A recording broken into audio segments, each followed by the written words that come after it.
I'm here with Mike Macpherson. If you haven't caught his talk on CyberTalks already, then you should go and check it out. But today we're going to talk a little bit about you and about what security looks like. So you've done a few different roles where you've moved up now into an architecture role, and most people would see that as the role before the CISO. So for people who want to make those moves, can you give them some advice on how you've done it?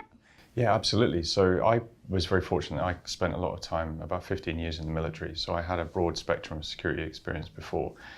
For those who haven't had military experience, after I left the military, I went into network engineering, and I was a network support engineer for a number of years.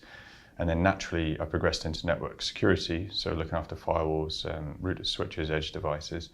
And then I was looking for the next challenge, looking for the next best thing. And I realized back in 2010 that cybersecurity was a massive industry that was ready to sort of boom. And I kept trying to get into the security sector, and it was very difficult.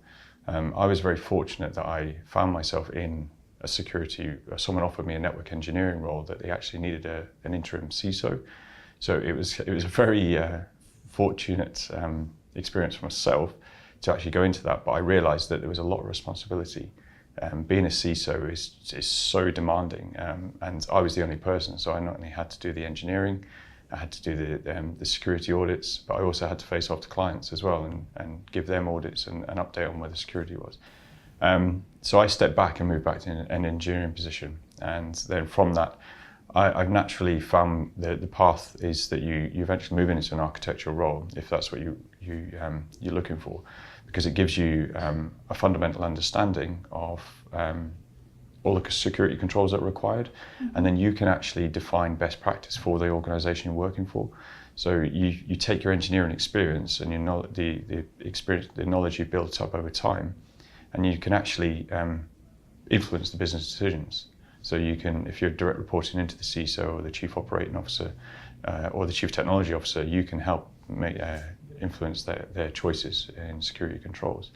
CISO would be the sort of next level up, but I think for me, I'm happy to be an architect and an engineer because I like to be at the ground level, helping the engineers make the decisions they need to, but also be that face to the C-suite executives as well. So I like to be sort of the middleman as well.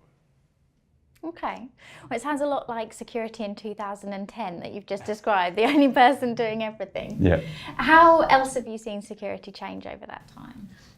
It's changed massively. I mean, the reason I stepped out of network engineering is because I started noticing that a lot of the infrastructure was moving towards a more code-based architecture. There was no longer a requirement for network engineers, network security engineers.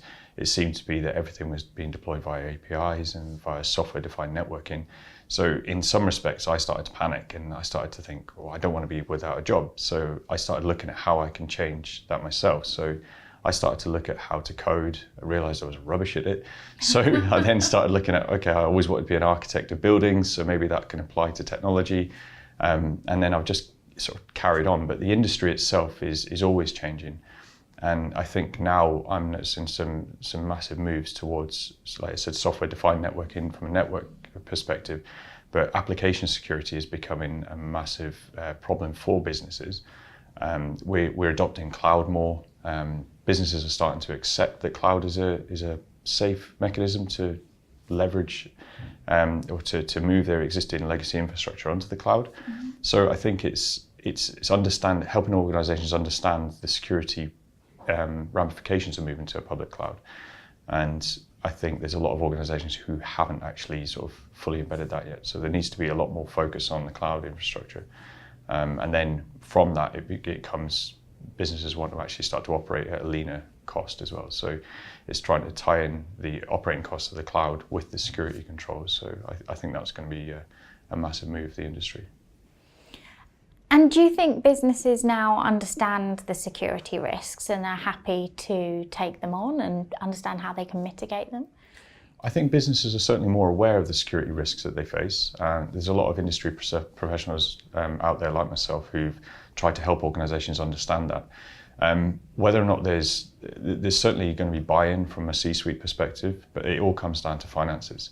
And it's all dependent on whether or not the business can actually afford to mitigate the security controls, and whether or not it's relevant as well, because a risk that I might find might not be relevant to the organisation, whereas it could be prevalent in the industry as a known risk. But and it's whether or not the business themselves deem it as a risk for their infrastructure or for their software, and whether or not they choose to mitigate it. So I do think they're starting to understand it, but it comes down to the buy-in again. You know, I've been in roles where I've been making architectural decisions, and I've presented those decisions to the C-suite, and they've decided to do nothing with it.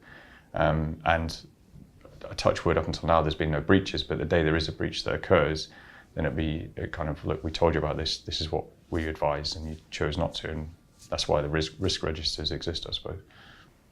Do you have any tips for people to get that buy-in, to get them to take your decisions on board?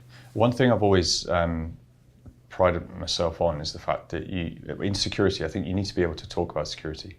It's all very well understanding and being very academic. I'm not the most academic person in the world, but I understand the concepts, and I like to try and understand the concepts so that anyone can understand them.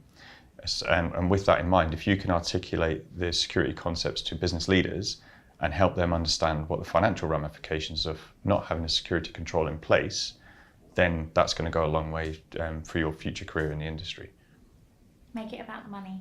Exactly, make it about the money for the business leaders, but also on the flip side, make it about the technology for the engineers. So it's finding that balance, and that's where I see myself sort of potentially having a good sort of stab at the careers. So yeah. And how can companies know whether they've got good security or not? Wow, so there's multiple different ways. I think the most common way is to do sort of penetration testing, vulnerability assessments. They will be the first point of call to actually assess what the security controls you have.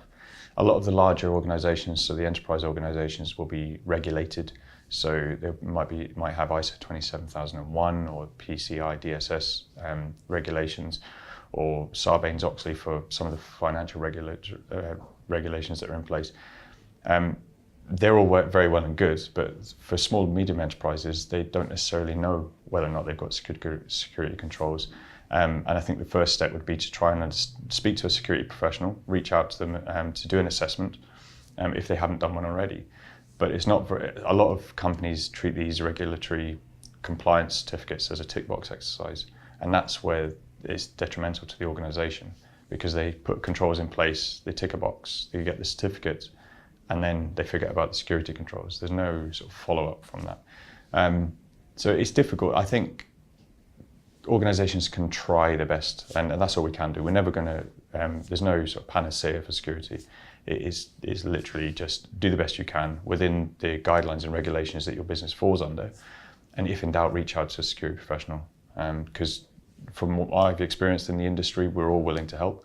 We're there to help. 90% of us will do it pro bono, but some people want to make money out of it. So it's just trying to get a worldview of where you sit in the industry. And if you're looking over the coming 12 months, what trends do you think we're going to see come through in the industry?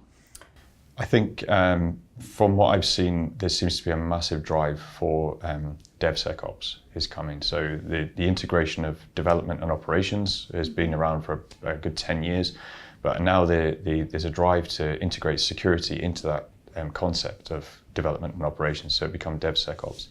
And essentially, this is where the developers are developing applications for businesses, pushing into the cloud, but they've got no understanding of how security or where security fits.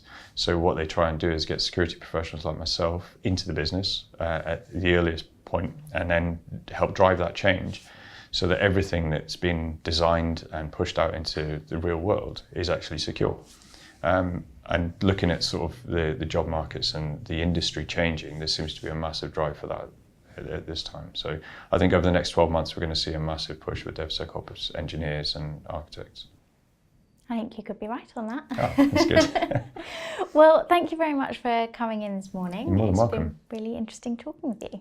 Thank you very much. Thanks.